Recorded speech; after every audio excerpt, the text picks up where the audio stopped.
휴식 시간 잘 보내셨나요? 네, 엄청 열띤 시간이었고 정말 저도 화장실 한번 안 가고 아주 재미있게 본 시간이었고요. 드디어 이제 토론 시간이 다가왔습니다. 오늘 토론 좌장을 맡은 시흥시 정신건강복지센터장 이기현입니다. 반갑습니다. 네, 오늘 토론은 아까 위원장님께서 소개해 주신 것처럼 총 4분을 모시고 진행을 하려고 합니다. 순서대로 말씀을 드리면 우리 서초구청 복지정책과의 이은양 통합사례관리사 선생님부터 시작할 거고요.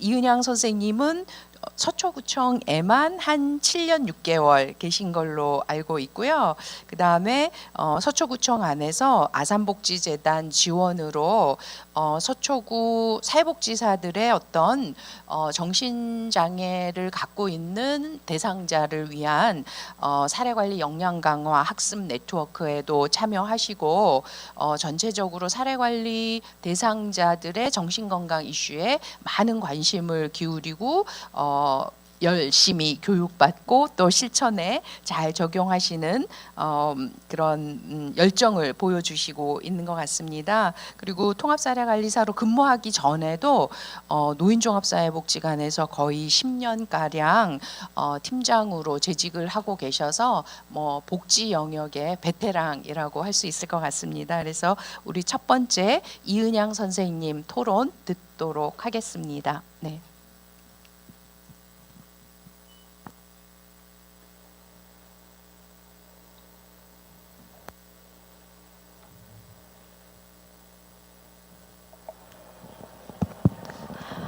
토론을 저희가 조금 늦게 끝나고 휴식은 또 10분을 취했기 때문에 약 7분 정도로 맞춰주시면 좋을 것 같습니다. 네. 네, 안녕하십니까. 저는 서초구청에서 통합사례관리사로 근무하고 있는 이은양입니다.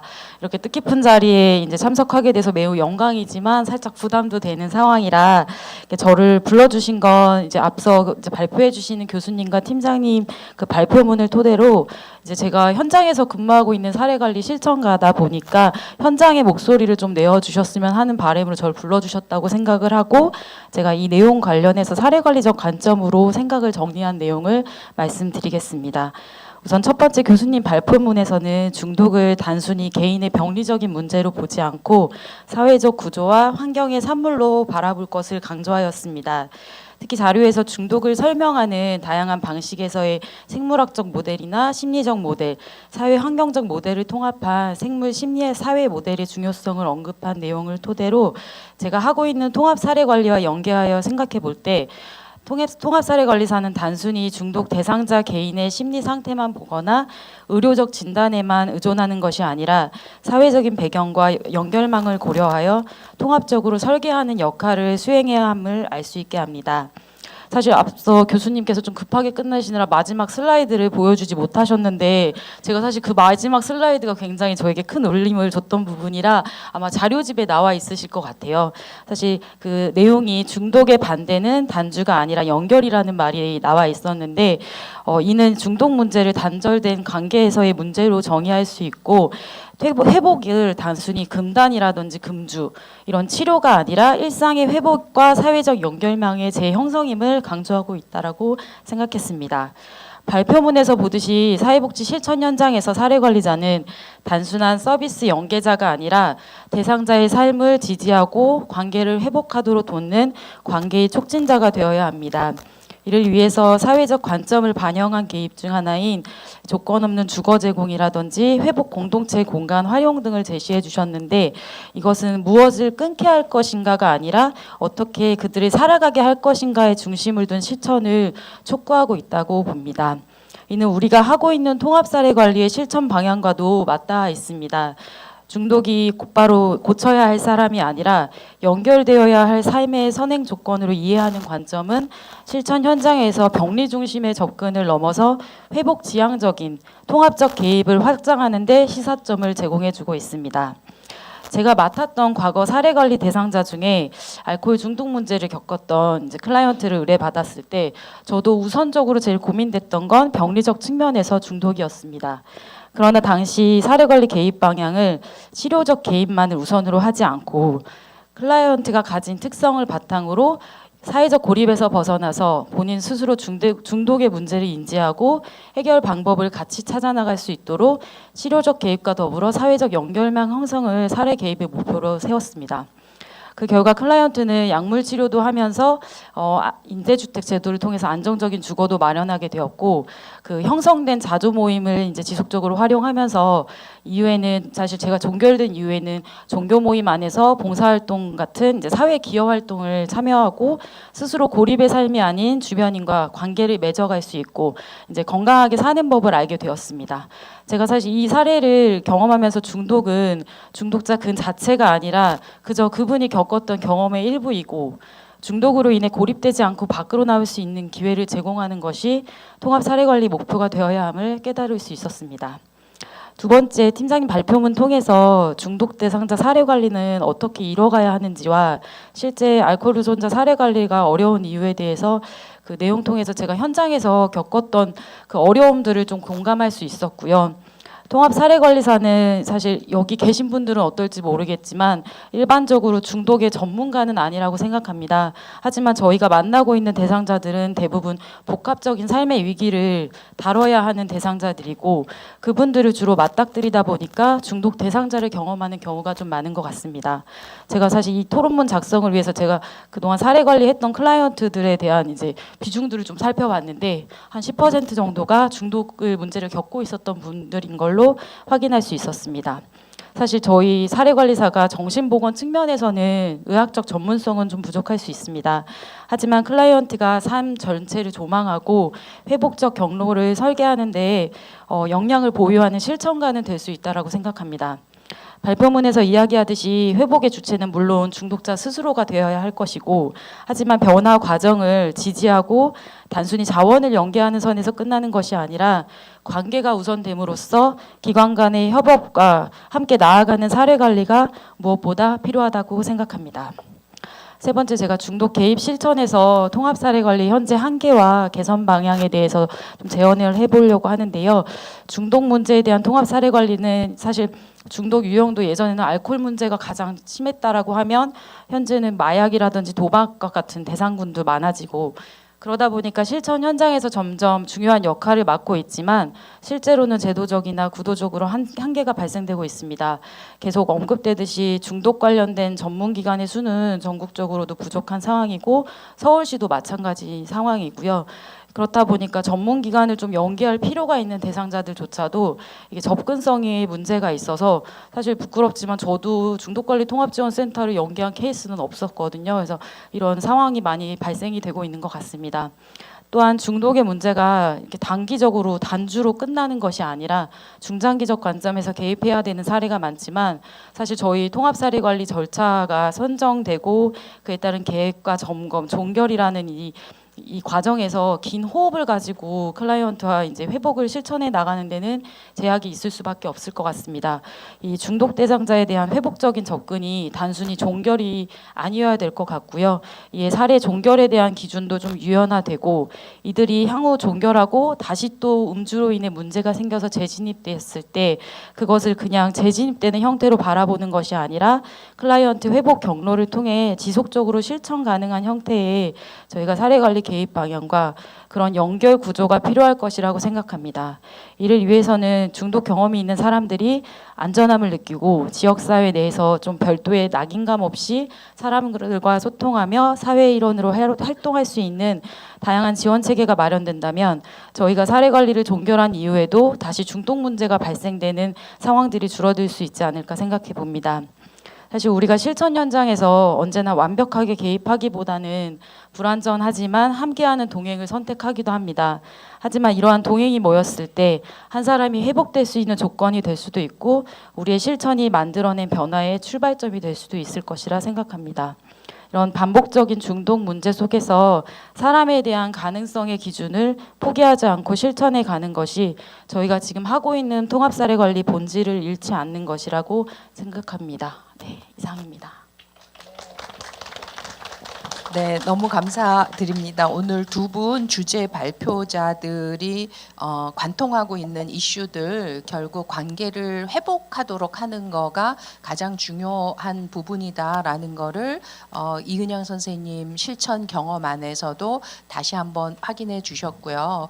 그 다음에 이분들이 단순히 사회 참여뿐만이 아니라 사회에 기여할 수 있는 경험들, 그리고 이제 중독이라고 하는 부분들이 이분 정체성이 되지 않도록 하는 그런 개입들 반복적으로 재확인시켜주는 작업을 했었습니다. 그럼에도 불구하고 지역사회에서 우리 통합사례관리사 선생님들이 굉장히 적극적으로 중독과 관련돼서 하실 수 있는 최선의 노력들을 하고 계시지만 여전히 전문기관 인프라 부족이라고 하는 부분들은 우리의 한계로 남아 있고 이 부분의 확충도 필요하다라는 말씀도 해주셨습니다. 그래도 포기하시지 않겠다라는 걸로 마무리를 해주신 것 같습니다. 네, 두 번째는 우리 그 방화육 종합사회복지관의 조세형 대리님이십니다. 제가 자기소개 몇 줄 부탁드렸었는데요. 그야말로 멀티플레이어이십니다. 정신건강사회복지사이시기도 하고요. 그동안 정신과 병원, 중독관리통합지원센터, 지역사회복지관 등등에서 굉장히 다양한 세팅에서 13년간 실천 경험이 있으시고요. 특히 이제 구미 중독관리통합지원센터에서는 중독 전문가이자 예방 홍보 팀장으로 근무하시면서 중독의 다양한 영역들을 다 걸치신 것 같습니다. 이런 경험을 기반으로 복지관을 기반으로 하는 서울시 정신건강 서비스 확대 사업에 그 시범 사업의 중추적인 역할을 하고 있습니다. 그래서 우리 또 지역사회 복지관에서 정신건강 사회복지사로 이 중독 이슈를 다루는 경험은 또 어떠신지 오늘 토론 듣도록 하겠습니다. 큰 박수로 맞아주세요. 네, 다시 한번 인사드리겠습니다. 방화육 종합사회복지관의 조세영입니다. 네, 제가 경력이 가장 일천할 텐데 가장 길게 소개를 해주시도록 제가 글을 써드려서 일단 죄송하다 먼저 말씀을 드리고요. 네. 일단 저는 지금 현재 있는 공간이 지역사회복지관이다 보니까 지역사회복지관에서 실천하고 있는 사례와 그리고 지역사회복지관에서 생각할 때 중독 사례는 이렇게 좀 개입했으면 좋겠다라는 얘기들을 조금 하고 싶습니다. 예, 토론 자료에는 제가 앞서 그 발표자분들께서 하셨던 내용들을 쭉 요약하면서 정리를 했었는데 저 또한 앞에 이은양 선생님께서 얘기하셨던 것처럼 중독의 반대는 이제 단주가 아니라 연결이다라고 얘기를 해주셨던 부분이 사실 눈에 가장 많이 띄었던 부분인 것 같아요. 왜냐하면 저희 복지관에서 생각하고 있는 핵심 실천 가치도 연결입니다. 저희는 이제 고립에서 연결로라고 하는 목표 아래에서 정신건강 사업을 운영하고 있습니다. 그래서 중독이나 정신질환으로 인해서 고립된 지역 주민들이 복지관과도 다시 연결되고 그리고 서로가 연결되는 그런 관점에서 회복을 할 수 있도록 돕고 지원하고 있습니다.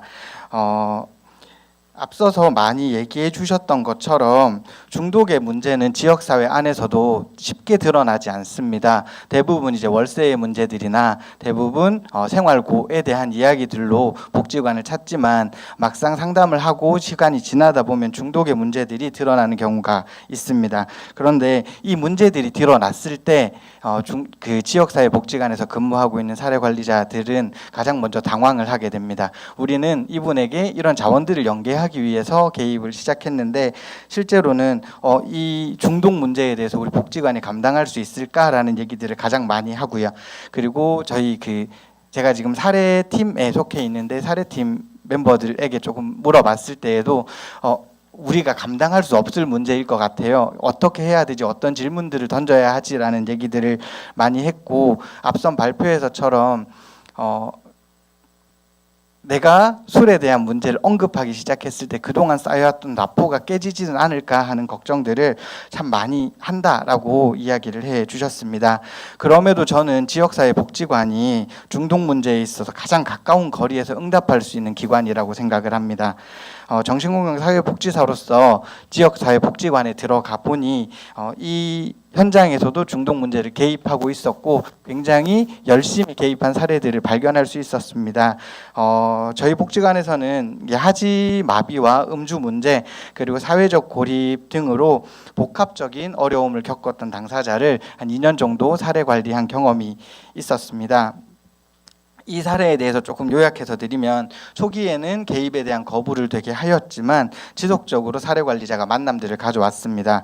그러면서 이제 언제 개입할까를 보고 있었는데 2024년 4월부터 이제 당사자가 복지관에 좀 도와주세요라는 도움을 요청하기 시작했습니다. 복지관은 그 당시에 즉시 응답하였고 병원 동행을 시작으로 해서 주거 환경도 개선하고 식생활도 지원하고 또 상담도 제공을 했습니다.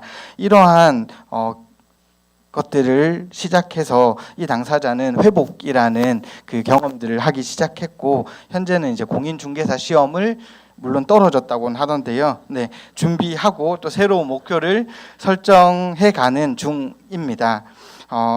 이는 우리 복지관이 문제가 있는 사람, 단순히 한 사람으로 보는 게 아니라 변화 가능한 존재로 인식하게 옆에서 도왔고 이것들이 진정한 회복의 시작이었다, 과정이었다 생각을 합니다. 그러면서 이 당사자에 대한 사례 회의를 진행하면서 어떤 지점이 복지관에서 가장 많은 역할을 했을까라는 질문들을 했었고요. 이 질문에서 담당 사례 관리자는 저는 특별한 것을 한 것은 없습니다라고 얘기를 하면서 대신에 도움을 요청할 때 바로 그날 가서 상담을 해드렸습니다라는 얘기를 하더라고요. 그래서 저는 이제 중독 필드에 있으면서도 많이 느꼈던 거지만 지근거리에서 장기간 개입을 염두에 두고 기다리고 즉각적으로 반응했던 것이 회복의 골든타임을 지킬 수 있었던 가장 중요한 키였다라고 생각을 합니다.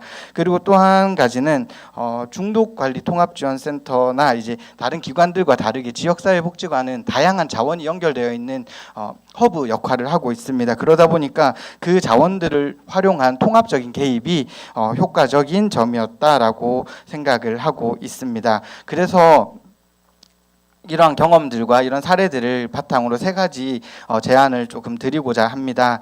먼저는 중독을 문제가 아닌 특성으로 바라봐야 한다라고 우리는 계속 얘기하고 있습니다. 중독 필드에서 계속 얘기하는 것들은 중독은 개인의 문제가 아니라 사회 구조의 문제입니다라고 얘기를 하거든요. 그것과 동일하고 중독이라는 게 고립이나 상실, 좌절이라는 그런 문제들이 현상으로 드러나는 형태다라고 얘기를 합니다. 그래서 진단이나 낙인이 아니라 우리는 함께 살아가는 이웃으로서 그 어려움을 해결해야 한다라는 관점이 매우 필요하다라고 얘기를 하고요.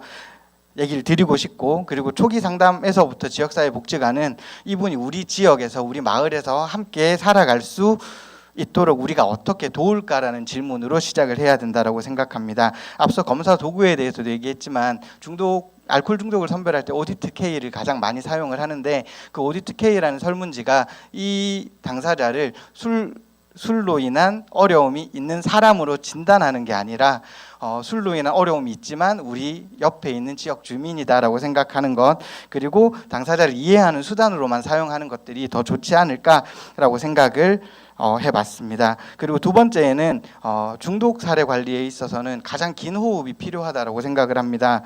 중독은 단순히 행위가 아니다라고 계속 얘기를 드리는데 그런 현상들을 바라보면서 굉장히 많은 어려움들을 겪게 됩니다. 그래서 중독을 경험한 주민들의 도움을 거절하거나 주민들은 도움을 거절하거나 약속을 지키지 않거나 중간에 갑자기 연락이 끊어지고 단절되는 경우들이 많이 있습니다. 하지만 이것은 중독에서 나타나는 가장 기본적인 특성이다라고 이해하는 것들이 중요하고요. 그것들을 사례 관리자들도 함께 견뎌가는 것들이 필요하다 생각합니다. 조급함보다는 인내가, 실적보다는 신뢰 구축이 매우 중요한 상황이고 중독 회복은 절대 빠르게 일어나지 않는다라는 것들을 기억해야 합니다. 그래서 중독 사례 관리를 하는 사례 관리자들은 언제든지 다시 와도 괜찮다, 내가 여기에 있겠다라는 자세로 기다리면서 그런 메시지를 반복적으로 전달하는 것들이 필요하다 생각합니다. 세 번째로 중독 질환에 대해서는 모두가 함께 할 수 있는 일이지만 전문가의 개입이 반드시 필요하다라고 얘기를 드리고 싶습니다. 중독 문제는 이제 단순하게 그 생활들을 지원하는 것도 필요하지만 이런 복합적인 특성을 가지고 있기 때문에 전문가의 개입이 필요하고요. 저는 이제 저희 방화육복지관에는 조세영이라고 하는 훌륭한 정신건강 사회복지사가 있기 때문에 배치되어 있기 때문에 여러 가지 상황들에 대응하고 대처할 수 있지만 많은 지역사회 복지관 안에는 정신건강 전문가가 없습니다. 네, 중독 전문가도 없는 상황입니다. 그러다 보니까 앞에서 얘기 드렸던 것처럼 중독 질환자나 정신건강 문제가 있는 분들을 만날 경우에 당황하는 것들이 대부분입니다. 그리고 실제로도 배치하는 데 있어서도 어려움이 좀 많이 있습니다. 네, 하지만 서울시는 2021년도부터 정신건강 서비스 확대 사업이라는 것들을 시작을 했고 지역사회복지관 안에 정신건강 사회복지사를 배치하는 사업들을 시작했습니다. 그리고 24년도에 6개 기관으로 확대 운영을 했지만 안타깝게도 예산 부족의 이유로 24년도에 사업이 종료가 된 상황이고 각자의 예산들로 지금 6개 복지관 중에 4개가 그러니까 각자의 방법들을 사용해서 현장에서 정신건강 사회복지사들을 유지하고 있습니다. 저는 이 유지의 이유가 정신건강 사회복지사가 현장에서 근무를 해 보니 복지관에서도 이 부분에 있어서 굉장한 강점들이 있다라고 생각한다라고 이해를 했습니다. 그래서 정신건강 사회복지사가 배치가 되는 것과 더불어서 정신건강센터, 중독센터 등 전문기관과의 연계도 매우 중요하다라고 생각을 하고 있습니다. 저희 복지관은 이 정신건강 서비스 확대 사업을 기획할 때부터 정신건강복지센터와 연계해서 운영을 시작했고요. 지금도 협력하여서 진행하고 있는데 이러한 모델이 단순히 강서구에 있는 방화동에서만 이루어지는 것이 아니라 다양한 지역에서 이루어질 수 있기를 기대해 봅니다. 예, 저는 다시 한번 지역사회복지관은 중독에 있어서 가장 첫 디딤돌이 되는 중요한 기관이다라고 생각합니다. 왜냐하면 지역사회복지관은 누구보다도 관계를 더 소중하게 생각하는 기관이기 때문에 그렇다고 생각합니다.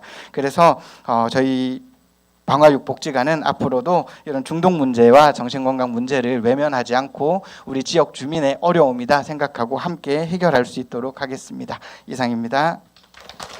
네, 감사합니다.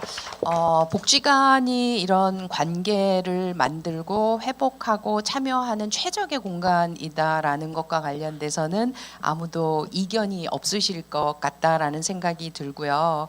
그다음에 여러 가지 주옥 같은 말씀을 해주셨는데 우리가 이제 골든타임이라고 하면 보통 이제 서비스 제공자 중심으로 생각을 하잖아요.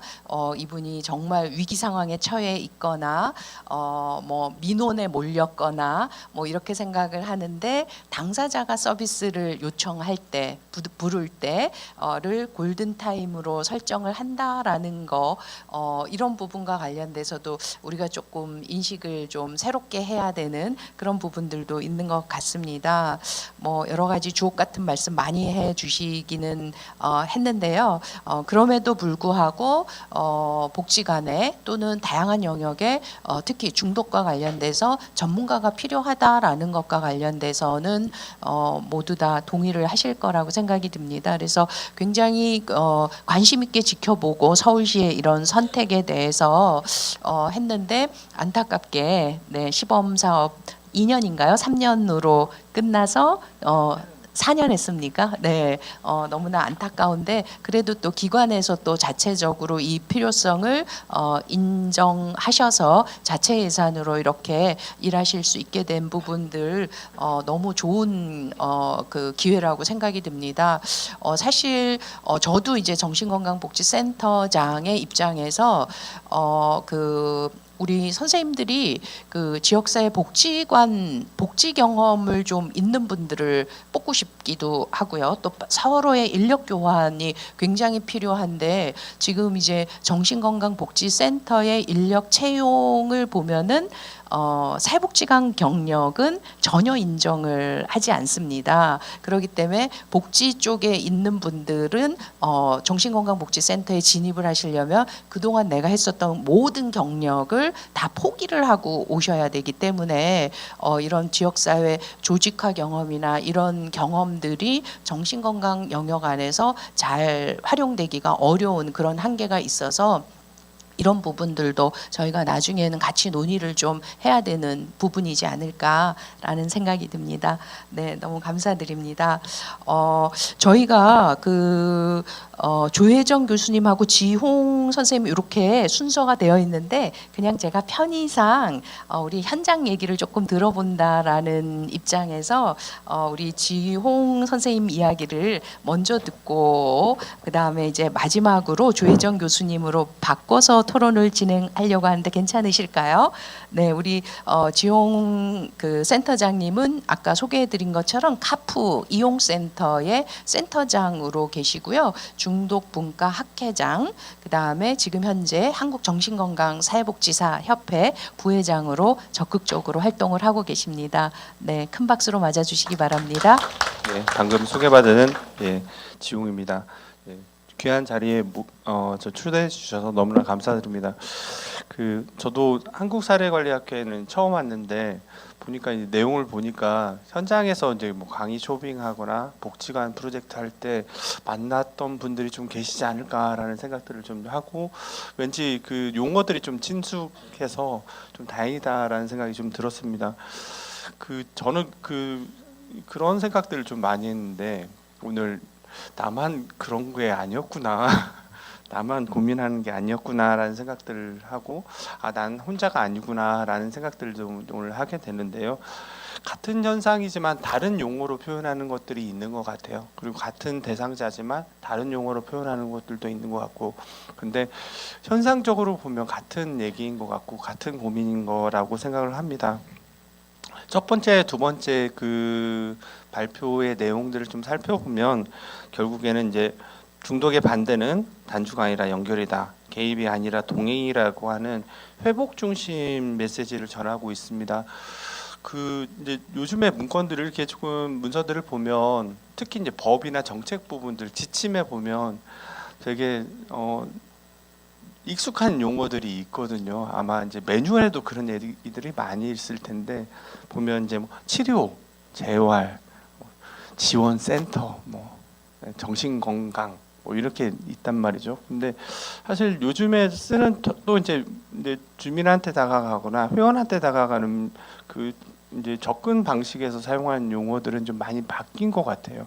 마음 건강이라든지 회원 아니면 뭐라고 누구누구 선생님 이렇게 바뀌어가는 추세인데 여전히 재활, 치료 이런 표현의 중심에 좀 이렇게 머물러 있는 것들이 좀 안타깝다는 생각이 들고 결국에는 전체적으로 회복에 대한 얘기들을 하는 게 아닌가라는 생각을 좀 하게 됩니다. 그래서 토론물에 이제 적어놨지만 결국에는 술을 끊느냐 안 끊느냐의 문제가 아니고 술을 또 끊고 단중독도 하고 하는 것들도 좋지만 이분이 중독 문제를 경험하고 또 최소한의 인간적인 존엄을 지키고 살아갈 수 있게 하느냐의 문제하고 좀 관련이 있다라고 좀 생각을 해요.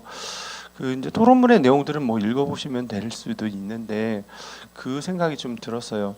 제가 이제 저희 저는 이제 가톨릭 기관에서 근무하고 있기 때문에 저희 기관에 이제 원목 신부님 계시거든요. 중독 얘기하면서 술 먹은 얘기를 하긴 좀 그렇긴 한데 술자리에서 이런 얘기를 한 적이 있어요. 신부님 중독 이제 처음으로 중독을 접하시는 신부님이셔가지고 어떻게 하면 좋겠냐라고 저한테 물어보셔서 경력이 많으시니까 저한테 조금 조언을 주실 수 있을까요? 그 말씀을 하셔서 저는 이 말씀을 드렸던 것 같아요. 신부님, 저희가 만나는 대부분의 사람들 중에 많은 사람들은 앞으로 못 볼 수도 있습니다. 많은 분들이 돌아가시고 일찍 돌아가시고 다른 병 때문에 힘들고 그리고 우리가 만나는 자원이 그냥 그분의 삶에서 일부 지나가고 어떻게 보면 저기 지방에 이름 없는 요양원에 있으실지도 몰라요. 근데 저는 이 생각이 조금 듭니다. 지금 만나는 순간에 가장 의미 있게 이분의 삶에서 의미 있고 가장 필요한 것들을 도와주면 그게 가장 의미 있는 게 아닐까요라는 생각을 하게 되거든요. 근데 보면 이제 뭐 날구중도 뇌 질환이다 아니면 뭐 어떤 결과론적인 거 단주가 몇 개월이다 이런 거에 우리가 너무 치우쳐져 있어서 사실 그분의 삶을 보지 못하는 것 같아요. 그리고 이제 뭐 어디 센터 뭐 어떤 기관 치료 기관 하면 우리가 실적에 뭐 이렇게 그런 거 있잖아요. 몇 명 했고 프로그램 몇 개 했고. 근데 사실 한 사람의 삶을 들어본다는 게 그게 뭐 몇 분 안에 되는 것들도 아니잖아요. 그리고 아무리 많이 이해한다고 하지만 다 이야기하지 않기 때문에 오랜 동안 만남을 통해서 그런 것들이 필요하다고 생각하거든요. 사례관리자 선생님들한테는 얘기 안 하는데 동료들한테 얘기하는 경우들도 있고 심지어는 저희는 풀지 못하는 숙제를 실습생이 푸는 경우들도 있어요. 그래서 과연 전문가라고 하는 것이 무엇인가라는 생각들을 좀 요즘에 고민을 좀 많이 하게 됩니다. 보면 전문가는 이런 걸 해야 돼라고 해서 뭐 오디트, 뭐 스포트, 뭐 PM 플러스 뭐 여러 가지 방법들에 대해서 얘기하지만 사실은 우리나라만 좀 그런 것 같고요. 다들 뭐 사례 관리자면 이 정도를 배워서 할 수 있는 구조들이 많이 열려 있거든요.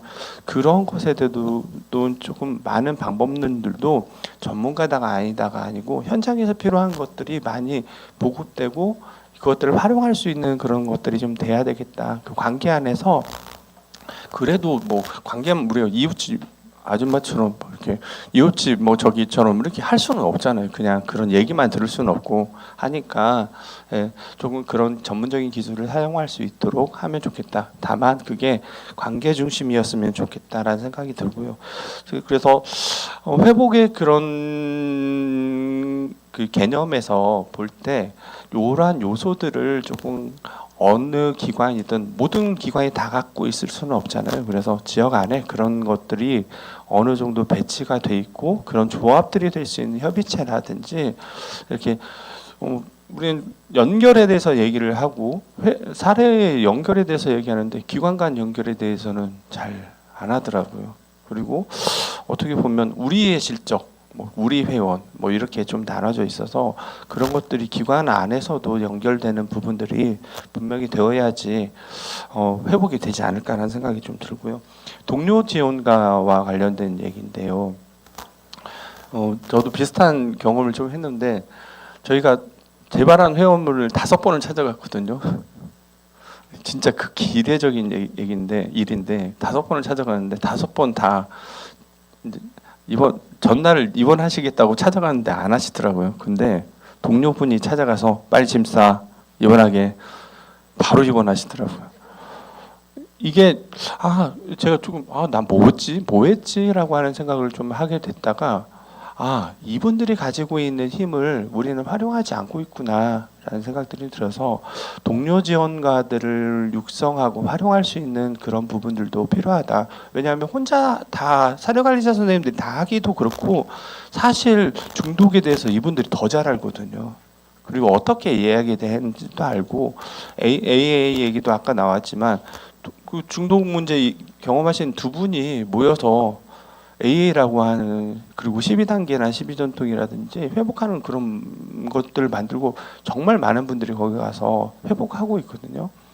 그분들을 조금 현장에서 활용할 수 있는 그다음에 그분들이 그나마 바로 일을 하거나 직업재활 세계 이렇게 뭐 전체적으로 뭐 풀타임 일할 수 있는 그런 경쟁력에서는 좀 밀리지만 이 부분에서는 특화돼서 직업재활을 하거나 활동할 수 있는 그런 꼭지들도 조금 열어놓으시면 같이 소통해 가면 오히려 더 좋은 프로그램이 되지 않을까라는 생각을 좀 하고요. 오게 하는 회복 서비스 좀 필요한 것 같습니다. 그리고 주민을 위한 회복 서비스. 그래서 오세요 해서 하는 게 아니고 지역 안에서 좀 할 수 있는. 그래서 저희도 요번에 그 복지관 2군데하고 같이 협업을 하고 하는 곳들이 있거든요. 그렇게 조금 기관의 오세요가 아니고 찾아가는 서비스 중심으로 하는 그런 재편들도 좀 필요하겠다라는 생각이 들고요. 재활시설에 대한 얘기들을 오늘 좀 많이 하고 싶었는데 사실 재활시설이 중독자 재활시설이 4개가 있어요. 우리나라에. 그리고 중독자 재활 시설은 아니지만 중독 문제를 경험하시는 분들을 대상으로 한 재활 서비스가 나머지 13개가 더 있거든요. 17개소가 있는데 요번에 이제 그거를 중독자 재활 시설로 다 합쳐 주세요라고 하는 정책 건의를 복지부가 했어요.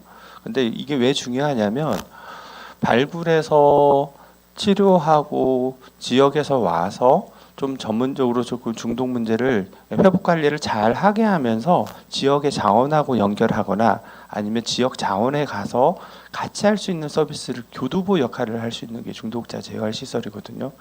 꼭 중독자 재활 시설이 아니어도 그런 내용을 담고 있는 서비스들이 지역에 조금 포진하면 좋겠다. 뭐 자격을 갖춘 사람들, 오래 경력이 있는 사람들하고 같이 협업하는 그런 구조들이 좀 됐으면 한다는 좀 바람이 있습니다. 정말 많이 말씀드리고 싶은 건 이거예요. 계속 요즘에 이 제안을 좀 계속 하고 있는데 낙이 넣어요. 중독자 뭐 이렇게 하지 말고 중독 문제 중독 문제를 경험하시는 분, 사람 그 언어부터 바꾸지 않으면 결국에는 이분들에 대한 위치, 상하 관계 이렇게 되면서 관계 중심 접근이 안 될 수 있거든요. 그래서 낙인어 사용과 관련된 부분들은 조금 바꿔가는 게 좋겠다. 기관에서부터 실천하면 좋겠다라는 생각이 좀 듭니다. 마지막으로 이제 함께일 때 회복은 더욱 가능해진다고 생각합니다. 개인의 의지만으로 이루어질 수는 없고 서두에 말씀드렸던 것처럼 자원 간에도 단절되면 회복은 잘 안 될 것 같아요. 그래서 고립에서 연결로 되려면 회복자분들 회복을 하고자 하는 분들에 대해 다가가는 그런 것들도 필요하지만 기관 간 그런 연계들도 좀 유기적으로 필요한 것 같고요. 길드 얘기를 좀 하셨는데 저희는 약간 그런 개념들을 많이 얘기하거든요. 중독 이렇게 같이 하시는 분들을 동지라고 좀 생각해요. 이게 조금 어려운 길인데 그것들을 같이 해나가는 사람을 동지라고 생각하거든요. 직무가 아니고 단순한 직무가 아니라 각자가 믿는 각자가 이해하는 위대한 힘의 부르심 아래 수행하는 공동의 사명이며 회복을 함께 만들어가는 여정인 것 같습니다. 서비스 분절을 넘어서 통합과 연대의 실천이 이루어진다면 회복은 더욱 강해질 것이며 그 여정 속에서도 우리 모두도 함께 성장해 나갈 수 있으리라고 믿습니다. 마지막으로 이제 하나만 더 얘기하면요. 우리가 잊고 있는 군이 하나가 있어요. 가장 먼저 중독 문제로 상처를 받는데 가장 나중에 도움을 받는 군이 있거든요. 그게 이제 중독 가정의 아이들이에요. 사실 이제 대상자를 보면 가족을 조금 그러니까 이제 그 민원이 들어오니까 그 대상자만 좀 생각하는데 사실 현장에서 만나다 보면 저도 저희 아버지도 중독이었어요. 가장 나중에 도움받는다는 게 성인이 돼서 도움받는다는 얘기거든요. 중독자가 돼서 도움받는다는 얘기거든요. 그래서 아동에 대한 접근들도 그 아이들에 대한 접근들도 다양한 자원들이 있으니까 하다 보면 결국에는 그게 예방이 되고 그분을 지역에서 계속 만나고 그 아이들이 또 자라서 그 비슷한 아이들을 돕는 그런 구조들을 만들지 않을까라고 해서 마지막으로 말씀드려봤습니다. 네, 이상입니다. 네. 감사드립니다. 오늘 토론자분들 그 현장에서 일하고 계시는 세 분 중에 가장 그 중독 전문기관에서 일하셨기 때문에 중독과 관련돼서 많은 고민과 또 외로움도 또 있으셨을 것 같은데 오늘 이 자리에 오셔서 중독과 관련된 고민을 하는 사람들이 이렇게 많다라는 거 나만 고민했었고 나 혼자가 아니야라는 느낌을 받으셨다라는 거에 저도 굉장히 또 위로 아닌 위로가 좀 됐으면 좋겠다라는 말씀도 해주셨고요. 그다음에 이제 최근에 이제 저희가 뭐 동료 지원가나 뭐 등등 경험의 전문가들이 이제 멘탈헬스 영역에 엄청나게 등장을 하고 있습니다. 그렇기 때문에 우리가 이제 그 소위 말하는 전통적인 정신보건기관들 그 다음에 이제 후발 유발주자에 해당하는 비전통적인 정신 건강 관련된 이슈들에 도전하고 고민하는 기관들, 그다음에 전통적인 전문가, 그리고 이제 소위 말하는 경험의 전문가들 간의 소통과 협력 체계가 중요하다라는 이야기를 또 해주셨습니다. 그렇게 되면은 사실 우리가 어떤 면에서 전통적인 기관들은 굉장히 좀 병리적인 관점에서 벗어나지 못하는 부분들도 분명히 있을 거고, 물론 이제 뭐 전통적인 세팅들이 다 병리적인 관점을 갖고 있다라는 거는 아니지만 이렇게 서로 관점의 어떤 간극이라든가 이런 부분들을 좀 채워 나가는 거가 중요하겠다라는 말씀도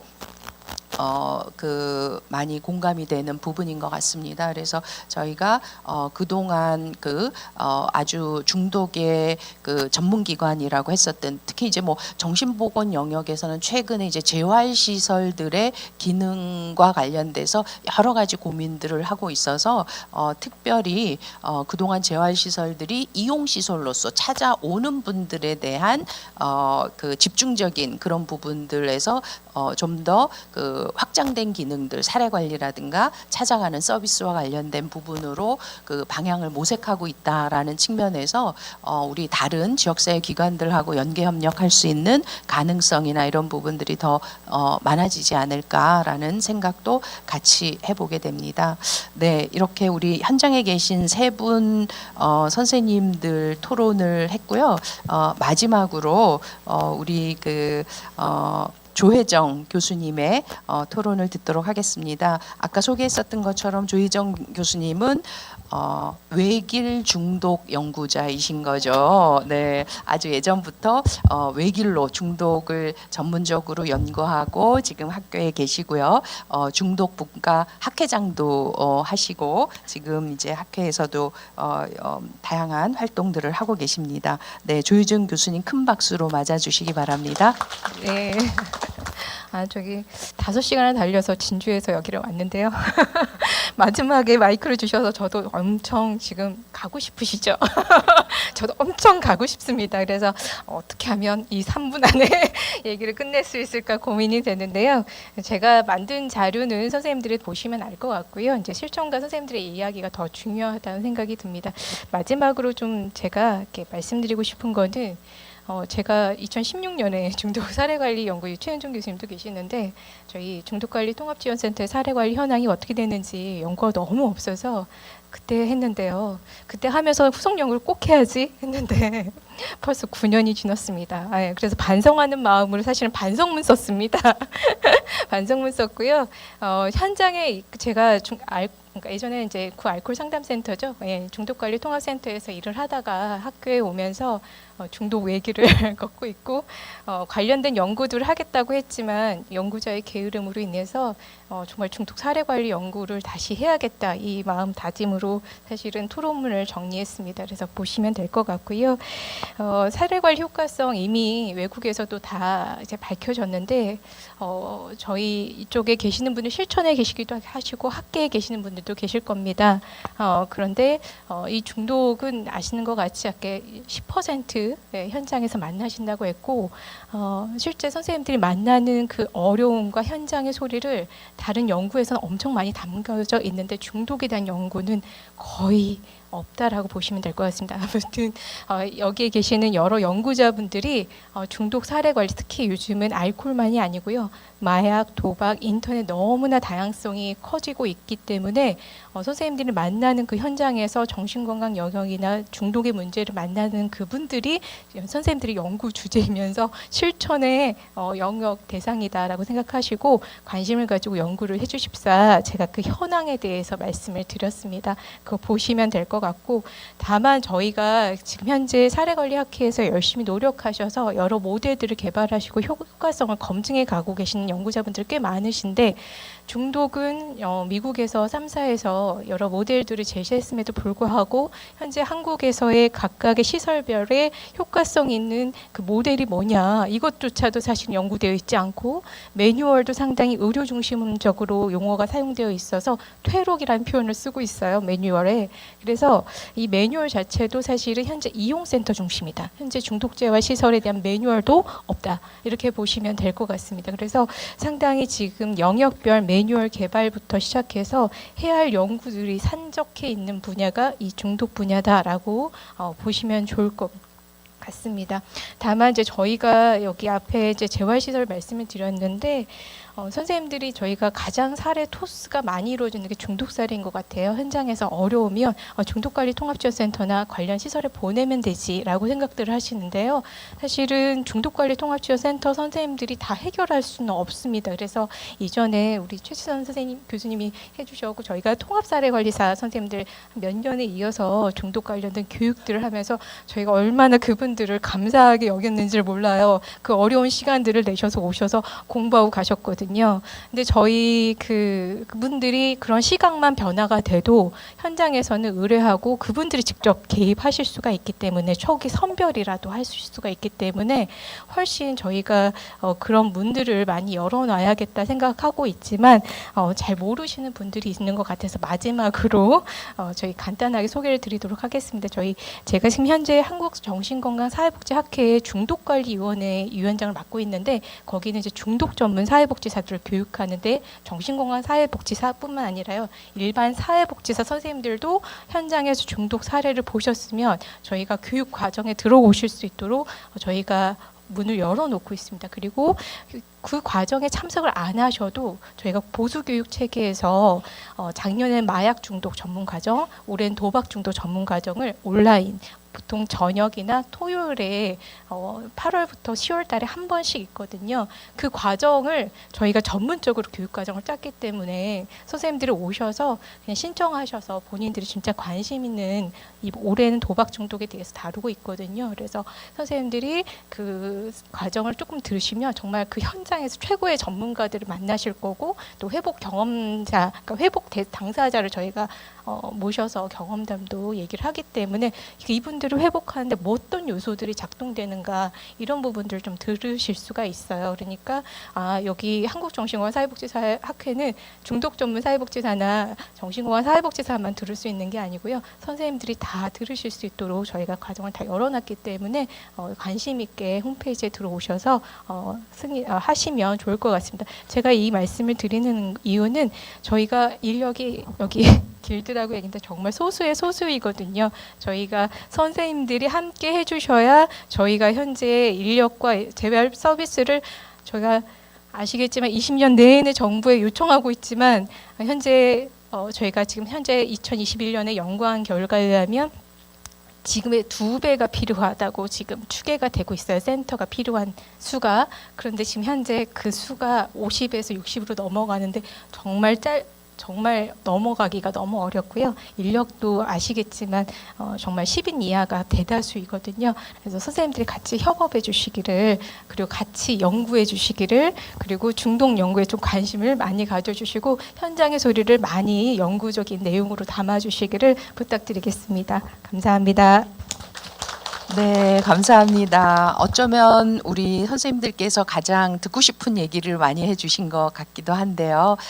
이제 학회 입장에서 중독과 관련된 사례관리 매뉴얼을 개발이라든가, 그 다음에 이제 교육 시스템에 대한 부분들, 그리고 우리가 교육받을 수 있는 그런 기회와 관련돼서도 많이 또 공유해 주시고 또 함께 해 주실 것들을 요청을 해 주신 것 같습니다. 그리고 이제 인프라 확충과 관련돼서는 이제 결국 저희가 함께 노력해야 되는 그런 이슈인 것 같습니다. 이렇게 우리 그 네 분 토론을 마쳤고요. 그 플로어에서 질문이 들어와 있다고 합니다. 아마 온라인상으로 들어온 것 같기도 한데요. 제가 간단히 말씀드리도록 하겠습니다. 다양한 중독 유형들이 많은데 우리나라에서 가장 많이 발생되는 중독 유형은 어떤 것들이 있는지 알고 싶고, 특히 사회복지 현장에서 만나게 되는 다양한 중독 유형들은 어떤 것들이 있는지, 그리고 중독 유형별 사례 관리나 개입 방법에 대한 이야기를 좀 요청을 하셨습니다. 그리고 이제 관련해서 책자나 자료 소개와 관련된 부분도 해주셔서 네가 알고 있는 모든 것을 내놔라. 라는 주문인 것 같습니다. 네, 그래서 네, 차기 워크숍 주제로 해야 될 것 같기는 하지만 그래도 질문이 들어왔기 때문에 우리 네, 어떻게 해야 될까요? 모든 것을 내놓을 수 있는 시간적 여유가 없어서 예. 하고 싶은 말은 많으나 알코올이 많은 것 같고요. 아까 그 정설희 교수님 발표한 그런 통계 수치를 자료집에서 좀 활용을 좀 해보시면 좋을 것 같고, 그다음에 글쎄요, 그 통계도 통계지만 사실 이제 드러나지 않는 중독 문제들이 많고 연결되는 문제들이 좀 많이 있어서 단순하게 이제 이 방법은 이렇게 개입해야 됩니다. 요거는 이렇게 사례 관리해야 됩니다.라고 이야기하는 거는 조금 너무 편협 이렇게 지엽적인 얘기가 아닌가라는 생각이 드는데 각 그 중독의 특성마다 개입하는 방법들이 있으니까 거기에 좀 준해서 하는 게 좀 좋을 것 같고요. 방금 이제 조희정 교수님도 말씀하셨지만 약간의 그 다른 고리들이 좀 있는 것 같아요. 그래서 내가 주로 만나게 되는 클라이언트 군이 만약에 어떤 중독 특성을 가지고 있다면 그 부분에 필요한 것들을 조금 전문적인 개입부터 시작해서 추후 관리까지 아니면 회복 과정까지 그다음에 자원 관리까지 같이 하는 것들이 좀 필요하지 않나라는 생각이 들고요. 저는 요즘에 이제 그런 고민을 좀 하게 되는데 이제 그 전문적인 내용들은 그 분들이 가지고 있는 사회문화적인 배경이라든지 그분들이 가지고 있는 어려움의 특성은 좀 이해하는 거, 그 다음에 개입하는 것들은 각각의 방법들이 있으니까 그렇게 하면 되는데 사례 관리라고 하는 기본적인 틀은 바뀌지 않는다라는 생각이 들거든요. 그러니까 저는 이제 수련 받을 때부터 항상 생각했었던 게 그 그림이에요. 처음에 오면 인테이크하고 인게이지먼트하고 그 다음에 이 사람을 어세스해서 우리가 가지고 있는 자원들을 활용하고 아니면 연계해서 그 다음에 다시 완료해서 하는 그 과정들을 항상 염두하면서 하고 있거든요.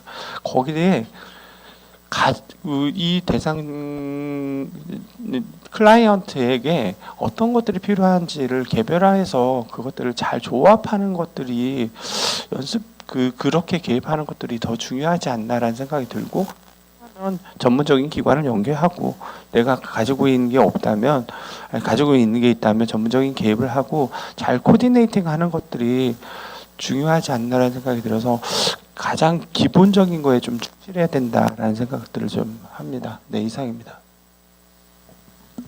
네, 감사합니다. 관련 자료나 뭐 참고 도서에 대한 추천도 좀 있었는데 마이크 이렇게 넘어오시면서 한 분씩 좀 해주시면 어떨까요? 아니면 정슬기 교수님, 네. 저 몇 건 말씀드리고 네. 마이크 넘기겠습니다. 네네. 저는 책 추천해달라는 말 들으면 가슴이 뛰기 시작해요. 아. 네, 너무 추천하고 싶은 책이 많아가지고요. 근데 뭐 중독에 특화된 걸 말씀하시면 일단 그 우리가 마약 중독에 대한 이해가 사실 많지 않잖아요. 그래서 현장에서 같이 이제 중독 문제 있는 분들하고 이야기하면서 취재하고 해가지고 썼던 책이 한 3년 전, 3, 4년 전에 출간된 것 같은데 중독 인생이라는 그 기자들이 같이 연결해가지고 쓴 책이 있고요. 그다음에 그 도박과 관련해서는 어쩌다 도박이라는 책이 있습니다. 근데 신혁철 교수님이라고 한국에서 도박 중독 쪽에서는 잘 아주 많이 경험이 많으시고, 그러니까 그 1세대 아주 그 소위 말하는 그 빅네임 중에 한 분이신데 세 분이 같이 쓰셨는데 그 책도 아주 쉽게 도박 문제에 있는 분들 처음 만났을 때부터 종결까지 어떤 방식으로 따라가면 좋겠는지를 쭉 잘 설명하시는 책이어서 그 어쩌다 도박도 한번 추천드리고 싶고, 그다음에 그 알코올 중독 문제와 관련해서 좀 전반적으로 자기의 수기를 쭉 적었는데 그 얘기를 따라가면 이제 그 가족에 대한 문제, 또 사회의 영향에 대한 거, 또 여성으로 살아가면서 어떤 경험들을 하고 그런 것들이 중독에 영향을 미쳤는지를 잘 볼 수 있는 취한 날도 이유는 있어서라는 책이 있습니다. 박미소 씨의 취한 날도 이유는 있어서, 제가 이거 수업 시간에 주로 많이 쓰는 책들인데 생각나서 말씀드렸고요. 마이크 넘기면서 또 추천 도서 제안 부탁드리겠습니다. 저는 그냥 사서 구입하는 거 말고도 사실은 중독 센터들이나 다양한 기관들에서 그 매뉴얼들이 되게 잘 나와 있어요. 그거 이제 무료로 요청하면 저희 기관에 있는 것도 드릴 수 있고, 아까 제가 이제 시간 때문에 넘어갔는데 대전에도 이제 아까 사회서비스원에서 그 중독 관련 사례 관리 어떻게 하는지를 우리가 지역에 같이 일하시는 전문가들이 같이 모여서 만들어 놓은 것들이 있고 아마 모든 지역들에 있을 거라고 생각이 됩니다. 그래서 필요하시면 요청하시면 가지고 있는 매뉴얼들을 공유해 드리도록 하겠습니다.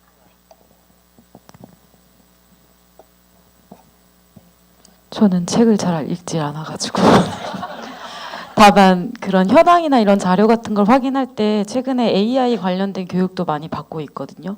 요즘에 챗GPT랑 굉장히 이제 친한 친구가 되어 있어서 관련된 기사를 검색하는 거라든지 그냥 심심할 때마다 제가 묻고 싶은 것들을 이 친구한테 많이 물어보고, 사실 답변이 신뢰성이 좀 안 갈 때도 있지만 그것을 약간 이제 골라서 듣는 능력을 저 스스로 조금 더 능력을 키워나가고 있는 과정이라 그런 자료들도 많이 활용해 보시면 도움이 될 것 같습니다.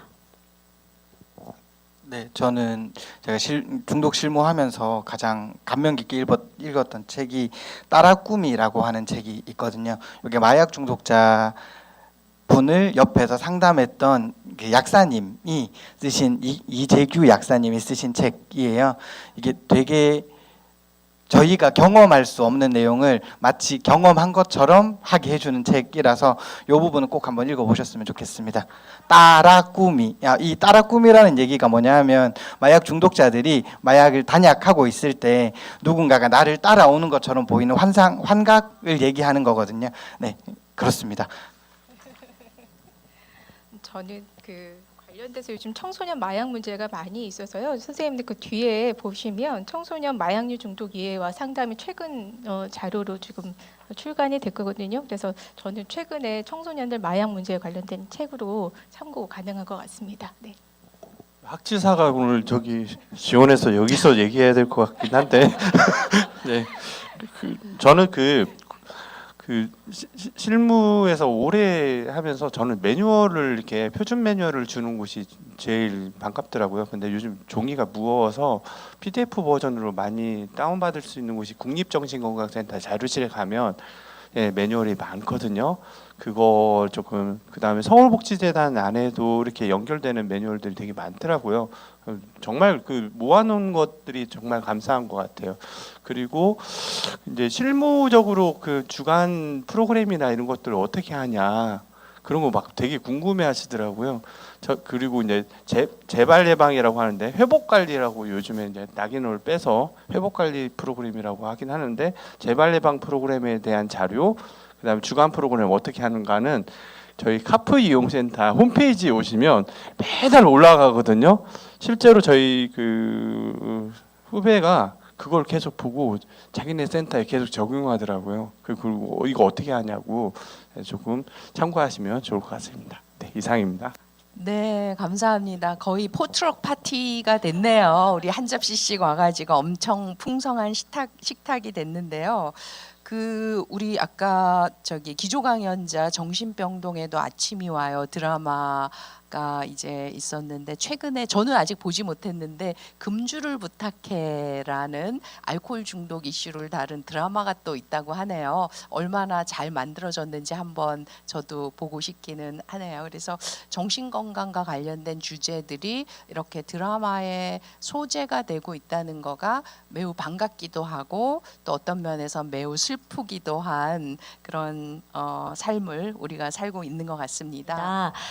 저희 이제 관에 의뢰된 당사자 분이신데 이제 하지 장애이시고, 그러다 보니까 지하방에 이제 살다 보니까 이제 외출이나 이런 게 지금 어려우신 상황이신데, 근데 이제 이런 하지 쪽에 이런 환각통이라고 해야 될까요? 그런 통증이 계속 되시는 거예요. 그래서 이 통증을 잊기 위해서라도 계속 음주를 드시는 상황이고, 집에 계속 이제 고립된 상태로 제대로 이제 식사도 하지 않으시고 음주를 하시는 상황인데, 이제 다행인 거는 정말 좋은 장애인 활동지원 선생님을 만나셔서 이제 이렇게 돌봄을 받고 계시긴 하지만, 집에서 그냥 아예 안 나오시고 뭐 한 1년 사이에 이제 이분이 적어도 뭔가 이렇게 앉았다 일어났다 하셨는데, 현재는 아예 침대에 누워 계시는 상태, 이제 더 상황이 좀 심각해진 상황이시거든요. 그래서 사실 저희가 이제 저희 사례까지는 선정을 하진 못하고 병원에 좀 연계를 해서 하는데, 병원에 가시는 것도 다 거부를 하시고, 그러면은 방법이 응급입원을 하는 방법밖에 없는데,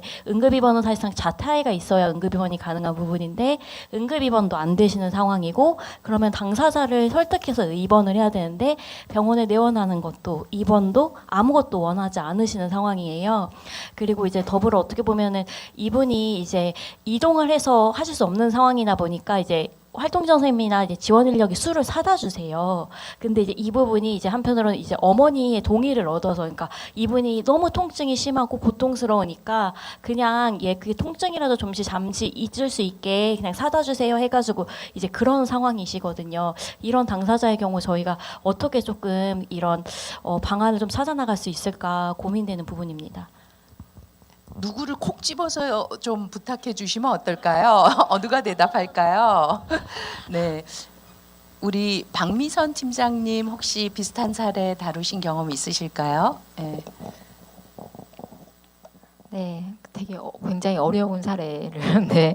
근데 사실 비슷하게 다들 어떤 특정한 자신에게 정말 필요한 이유들 때문에 음주를 하거나 중독과 관련된 이슈들이 있는 거지, 그것과 별도로 떨어져 있는 분들을 막상 만나보면 없는 것 같아요. 그래서 물론 그분이 진짜 건강상으로 어떤 것들이 포함되어 있는지 제가 사실 그 정보만으로는, 아까 처음에는 약간 환상통 뭐 이렇게 이야기를 했는데, 좀 어느 정도의 극심한 통증인 것이 실질적으로 의료적으로 그럴 수 있는 건지에 대한 것들을 이제 확인할 수 없어서 조금 어려운 부분이 있기는 하지만, 사실 아까 우리 계속 얘기했던 것처럼 결국은 연결인데, 이분이 지금 단순하게 말씀으로는 이제 통증이라고는 하긴 했지만 그 안에 굉장히 복잡한 다양한 것들이 있을 것 같거든요. 예, 사실 저희도 가끔 저희 이용자분들이랑 이야기를 하는데, 중독 술이 정말 나의 어떤 문제를 지속적으로 해결해 줄 수 있다면 그거는 정말 묘약인 거잖아요. 사실 같이 응원하면서 그걸 이용하면서 그렇게 자신의 삶의 질을 높일 수 있다면 하면 되는 건데, 사실 그렇지 않는 다른 부가적인 것들이 생기니까 이제 어려워지는 건데, 그런 것들을 이제 저희 기관에서는 사실 할 수 있는 건 계속, 만약 그런 사례가 있다고 하면 그분과 이제 그 진짜를 만나기 위해서 사실 굉장히 많이 이제 이야기를 나누고 만나는 과정들을 합니다. 그래서 아까 제가 말씀드렸을 때도 막 타이밍, 언제 술을 덜 먹었는지 막 이런 거 찾는 게, 사실 음주 중에는 그런 대화들이 일어날 수가 거의 없기 때문에 언제 이분을 만나서 그것들을 조금 더 듣고 조금 더 얘기를 나눠야 될까를 계속 같이, 또 한 기관이 계속 갈 수 없기 때문에 함께 협력해서 하는 것들이 그런 거여서 정말 이게 의료적으로 이거밖에 방법이 없는 건지, 정말 다른 약들을 대부분이, 근데 음주하고 계신 분들이 다른 약들을 잘 안 쓰고 계신 분들 많으시고요. 왜냐하면 술 드시면서 약 드시면 그 효과들이나 이런 것들이 어떻게 갈지 알 수가 없기 때문에, 그래서 거기서부터 차근차근 정리를 해나가야 되는 것들이 필요한 사례들로 저는 이제 지금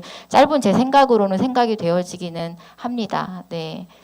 어쨌든 많은 사례들이 표면적으로는 그런 이슈들을 가지고 있어서, 제가 아까도 그 마약 뭐 이런 것들이 다르냐, 개입이 이렇게 했는데, 궁극적으로는 이제 어떤 중독이냐, 어떤 문제냐 보다는 그것이 이 사람에게 어떻게 삶으로 연결되어 있는지, 그 문제들이, 그것들을 자세히 들여다보는 게 꼭 필요한 일인 것 같습니다. 네, 감사합니다. 감사합니다.